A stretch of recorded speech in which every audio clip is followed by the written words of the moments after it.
Je vais t'appeler par Wes parce qu'on se connaît déjà, on va mentir à personne. Ouais. Comment tu vas? Bonsoir Julien, je suis trop bien. Je vais me présenter pour ceux qui ne me connaissent pas. Mon prénom c'est Parviz, mon nom c'est Arabzé, d'origine afghane. Je suis en France depuis 2017 avec une situation un peu compliquée. J'habite tout seul, je suis tout seul. Mes parents ils sont au bled. Quand je suis arrivé en France, je ne parlais même pas français, mes mamans. J'ai dormi dans la rue. C'était une situation vraiment, si je vous raconte mon histoire, c'est comme un film, ça finira jamais. J'ai dormi en rue pendant une semaine. Dans la rue, je me suis trouvé. Après, j'ai trouvé un foyer. Il y a une petite chambre, 5 personnes, où j'ai resté là-bas pendant 2 ans dans un foyer. Après, j'avais une assistante sociale qui j'ai demandé est-ce que tu pourrais me trouver juste une salle de sport pour m'entraîner. L'objectif, c'était pas vraiment MMA parce que je connaissais pas trop en France pour rencontrer des gens. Et du coup, il m'a trouvé MMA et FFA. Et du coup, je suis venu là-bas. Il y avait Gary, qui est macho aussi, je ne connaissais pas. Je me suis entraîné avec Gary, Olympiade. J'avais vraiment rien. Et du coup, je lui ai expliqué que j'aimerais bien entraîner ici, j'aimerais bien faire du sport, comment ça se passe, pour l'abonnement, tout ça.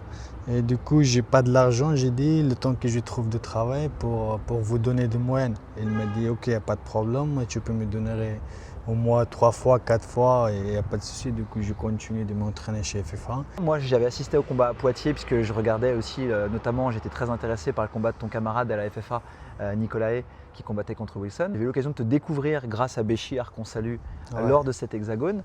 Et tu nous avais fait une performance de dingue. En termes de, de spectacle, c'était fou. Mais justement, est-ce que tu peux nous parler un peu de cette performance, de ce combat-là, qui a été du à toi, à moi, et un combat assez fou?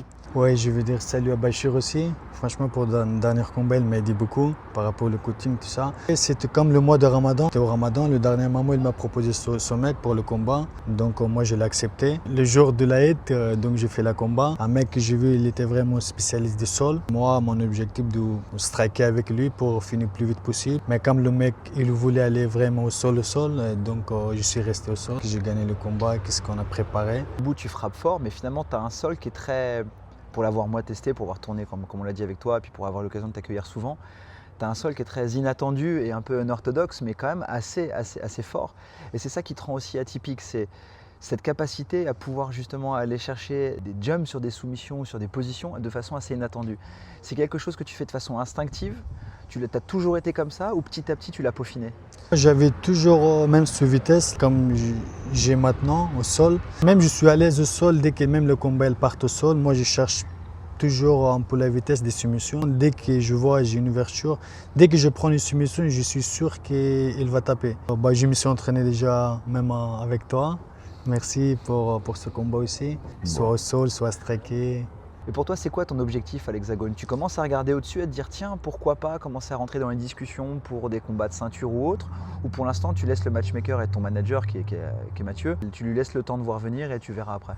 Pour un combattant, on a toujours rêve d'avoir une ceinture, comme on est avec Hexagone, peu importe quelle organisation, le temps qu'on signe, l'objectif c'est avoir de ceinture. Peu importe en face de moi quelqu'un, je m'entraîne le plus dur possible, peu importe où, pour avoir la ceinture. Et voilà, je laisse mon manager, dès qu'il a une proposition, je suis toujours là, je suis prêt. Mais l'objectif d'avoir la ceinture, on pense trop loin. On va commencer pour prendre la ceinture d'Hexagone, après on verra. Donc tu as déjà ton plan de carrière, tu as déjà Exactement. commencé à réfléchir à ce que tu pourrais faire à l'Hexa et peut-être voir plus. Peut-être voir plus, ouais. Merci pour cette interview. Merci pour ces minutes. Merci à toi.